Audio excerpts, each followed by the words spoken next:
Avec nous ce soir. En Polynésie, on n'a jamais dépassé les 14,96% de taux de participation. Croyez-vous en un sursaut citoyen cette année?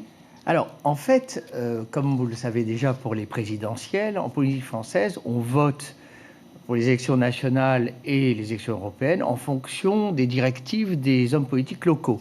Comme disait Gaston Floss en 2004, on mesure probablement pour les européennes finalement la force du gouvernement ou d'un parti politique par ces élections.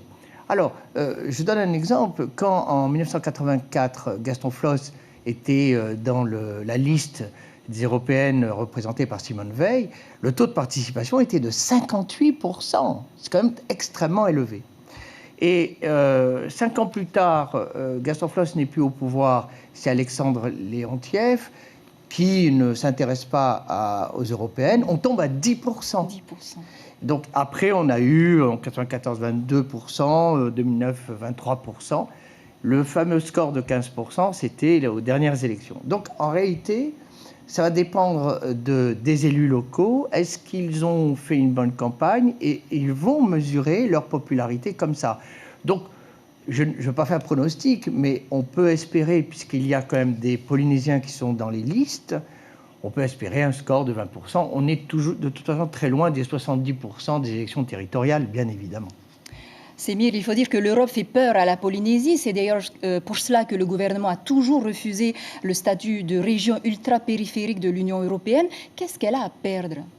Alors, d'abord, on ne peut pas devenir RUP pour la bonne raison qu'on serait en assimilation législative.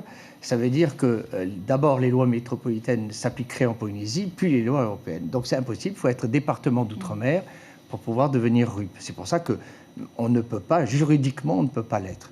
Et on ne peut pas, on est ici extrêmement fiers de l'exception, de la spécialité législative, et donc il n'est pas question d'être RUP. Aujourd'hui, l'Europe est divisée entre ceux qui veulent la quitter, comme l'Angleterre avec le Brexit, et ceux qui veulent y rentrer. Je veux parler des migrants, on entend parler actuellement du Frexit également. Finalement, qu'est-ce qui pourrait encourager les Polynésiens à aller voter demain? Alors, l'Europe intervient en Polynésie française par le FED, l'assainissement, tout ce qui permet la propreté des quartiers, des villes, le tout à l'égout, etc. Donc les fonds européens nous permettent, en Polynésie française, d'être, on va dire, propres et répondre aux besoins de l'écologie. Il y a beaucoup d'avantages. Bien sûr. Merci beaucoup. Merci beaucoup, Sémir Alouardi, d'avoir répondu à nos questions. Place maintenant à notre rubrique web avec David Chang. Vous le savez.